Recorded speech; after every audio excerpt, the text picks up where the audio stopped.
The intern. Movie की शुरुआत होती है और हम 70 साल के बैन को देखते हैं जो अपने रिटायरमेंट के बाद की लाइफ से काफी बोर हो गया रहता है और अपना मन लगाने के लिए नई नई चीजें ट्राई करता है, पर कोई भी तरीका उसका अकेलापन दूर नहीं कर पाता। पर इसी बीच एक दिन रोड पर उसे एक मर्चेंडाइज कंपनी फिट का एडवर्टीजमेंट मिलता है जिसमें लिखा होता है कि उन्हें एक सीनियर इंटर्न की जरूरत है, जिसे देखकर बैन तुरंत उस कंपनी में जॉब के लिए अप्लाई कर देता है। दूसरी तरफ हमें उस मर्चेंडाइज कंपनी को दिखाया जाता है और यहाँ हमें पता चलता है कि इस कंपनी की शुरुआत करने वाली और इसे चलाने वाली एक औरत है जिसका नाम जूल रहता है, जो कि बहुत इंटेलिजेंट रहती है, पर उसकी एक बहुत बुरी आदत रहती है और वो ये कि अगर कोई चीज उसके बनाए रूल्स के मुताबिक नहीं होती तो वो उस चीज को हटा देती है या फिर नाराज हो जाती है। पर वो दिल की बहुत अच्छी रहती है। इधर बैन अच्छी तरह से तैयार होकर इंटरव्यू देने पहुंच जाता है और अपने एक्सपीरियंस से इंटर्न का जॉब बाकी 3 लोगों के साथ क्लियर कर लेता है और उसकी काबिलियत के अनुसार उसे जूल के अंडर दे दिया जाता है। पर जूल को यह बात पता नहीं रहती कि उसके लिए एक 70 साल के आदमी को एज ए इंटर्न हायर किया गया है, क्योंकि वो बस अपने काम पर ही हमेशा लगी रहती थी। पर जब ये बात उसका दोस्त कैमरन उसे बताता है कि कंपनी ने उसके लिए 70 साल के एक आदमी को उसके लिए इंटर्न रखा है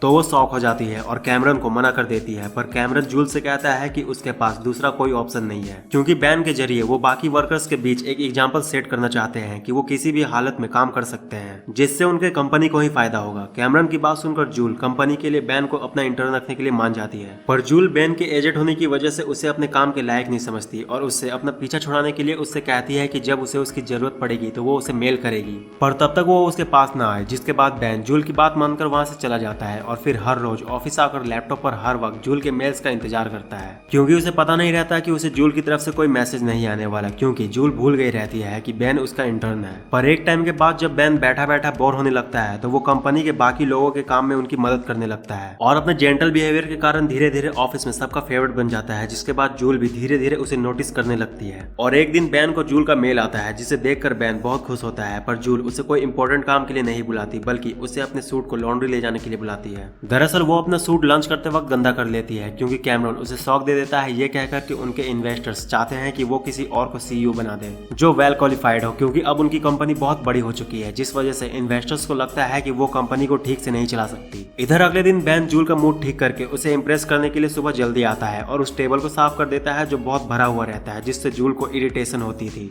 जिसके बाद उस टेबल को साफ करने के बाद पूरे ऑफिस में बैन की बहुत तारीफ होती है और जूल को भी उस टेबल को साफ देखकर बहुत खुशी मिलती है। इधर एक औरत जिसका नाम फियोना रहता है वो भी बैन के बिहेवियर से इम्प्रेस हो जाती है और उसे अपने साथ घूमने चलने के लिए पूछती है। जिसके बाद जेसन, जो कि सभी को सुपरवाइज करता था, और उसके साथ एक और इंटर्न मिलकर बैन को पूरा चिढ़ाते हैं और इन सब चीजों की वजह से धीरे धीरे बैन का मन ऑफिस में लगने लगता है। पर इसी बीच जब जूल को अपने कंपनी के सीईओ को अपॉइंट करने की मीटिंग में जाना होता है तो बैन जूल के ड्राइवर को जूल के आने से पहले शराब पीते देखता है, जिसके बाद वो उसके पास जाता है और उसे धमकाकर वहां से निकलने पर मजबूर कर देता है और फिर खुद जूल को ड्राइव करके मीटिंग में ले जाता है। पर वापस आते वक्त जब जूल कैमरन से बात कर रही होती है तो बैन उसके एक्सक्यूज से समझ जाता है कि जूल नया सीईओ नहीं रखना चाहती। इसके अगली सुबह बैन को बेकी का कॉल आता है जो जूल का सारा काम देखती थी और वो उससे रिक्वेस्ट करती है जूल को पिकअप करने के लिए। जिसके बाद वो रेडी होकर जूल को पिकअप करने चला जाता है और क्योंकि वो प्रोफेशनल ड्राइवर नहीं रहता तो जूल का पति मैट उसे कॉफी के लिए अंदर बुला लेता है, जिससे जूल को थोड़ा अनकंफर्टेबल फील होता है और उसे लगता है कि बैन हर चीज में थोड़ा ज्यादा ही इंटरफेयर करता है। जिसके बाद जूल कैमरन से रिक्वेस्ट करती है उसे कहीं और ट्रांसफर करने के लिए, पर इसी बीच बैन से और बात करने के बाद जूल भी बाकियों की तरह उससे अटैच हो जाती है और बातों बातों में बैन उसे बताता है कि ये उसका पिछला ऑफिस भी हुआ करता था जब यहाँ पहले दूसरी कंपनी थी और यही वो जगह थी जहाँ उसे अपनी बीवी मिली थी, जिस वजह से उसे इस जगह से थोड़ा ज्यादा लगाव है। आपस में बात करते करते दोनों के बीच एक स्पेशल तरह की बॉन्डिंग क्रिएट होने लगती है। बैन जूल को अपनी बेटी की तरह मानने लगता है और जूल भी बैन के सामने होने पर रिलैक्स महसूस करती है। पर जूल कैमरन को मना करना भूल जाती है कि उसे बैन को रिप्लेस नहीं करना है, जिस वजह से कैमरन बैन को अचानक से जूल के पास से कहीं और रिप्लेस कर देता है। पर जैसे ही ये बात जूल को पता चलती है वो तुरंत बैन से आकर माफी मांगती है और उसे फिर से अपने साथ रख लेती है और दोनों की बॉन्डिंग और अच्छी हो जाती है जब जूल कैमरन को अपनी माँ के बारे में मेल कर रही होती है, जिसमें वो अपनी मॉम की हरकतों से फ्रस्ट्रेट होकर उनके बारे में बहुत बुरा भला लिख रही होती है। पर गलती से वो मेल कैमरन की जगह वो अपनी मॉम को ही सेंड कर देती है। जिसके बाद वो बैन से मदद मांगती है तो बैन ऑफिस के अपने कुछ दोस्तों को लेकर जूल की मॉम के घर जाता है और उनके लैपटॉप को चोरी करके जूल के मेल को डिलीट कर देता है और इसके बाद जूल बैन की वजह से अपने और वर्कर्स को भी ठीक से जानने लगती है। इधर बैन की लाइफ में एक और स्पेशल चीज होती है, फियोना बैन को ऑफिशियली डेट करने लगती है। पर जब सब कुछ ठीक चल रहा होता है तभी एक दिन जब बैन जूल की बेटी को उसकी एक दोस्त की बर्थडे पार्टी से वापस लेकर आ रहा होता है तो वो जूल के पति मैट को किसी और औरत के साथ देखता है, जिससे उसे जूल के लिए काफी बुरा लगता है। जिसके बाद वो जाकर मैट को इशारों में समझाता है कि वो जूल को धोखा देकर बहुत बड़ी गलती कर रहा है, क्योंकि जूल बहुत स्पेशल लड़की है और उसे दोबारा उसकी जैसी लड़की नहीं मिलेगी। पर इसके बाद भी बैन के मन में एक उलझन रह जाती है क्योंकि वो जूल को इस बारे में बताने की हिम्मत नहीं कर पाता। पर जब ये लोग नए सीईओ के इंटरव्यू के लिए सैन फ्रांसिस्को जाते हैं तो जूल बैन को खुद बता देती है कि उसे एक बात पता चली है और वो ये कि मैट उसे चीट कर रहा है। जिसके बाद बैन जूल से कहता है कि उसे भी ये बात पता थी पर उसे समझ नहीं आ रहा था कि वो उससे कैसे कहे। और फिर जूल से कहता है कि अगर उसे ये सब पहले से पता था तो उसने मैट से बात क्यों नहीं की।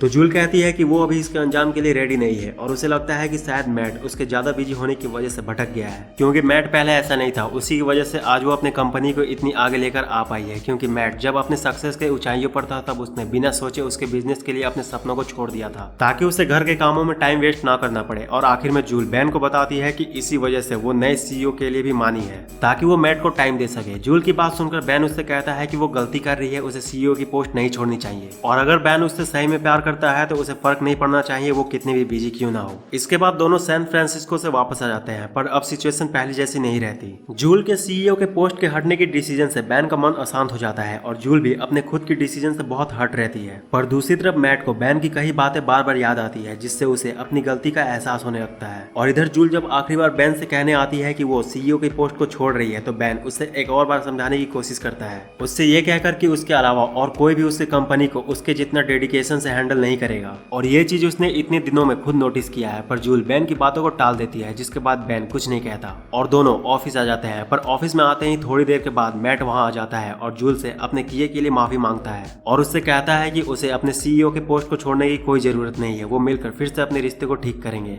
जिसके बाद जूल सीईओ की पोस्ट से रिजाइन करने का अपना फैसला बदल देती है और सारी बात बैन को जाकर बताती है जब टेंशन की वजह से वो ऑफिस से छुट्टी लेकर चला गया रहता है। जिसके बाद सब कुछ पहले की तरह वापस नॉर्मल हो जाता है और मूवी यहाँ खत्म हो जाती है। तो यार बस इस वीडियो में इतना ही। वीडियो कैसी लगी कमेंट करके जरूर बताना और इस तरह की और मूवीज के लिए चैनल को सब्सक्राइब करके बेल आइकन को प्रेस कर लो। तो मिलते हैं नेक्स्ट वीडियो में, तब तक के लिए बाय। और हाँ, जाते जाते इस वीडियो को लाइक जरूर करते जाना।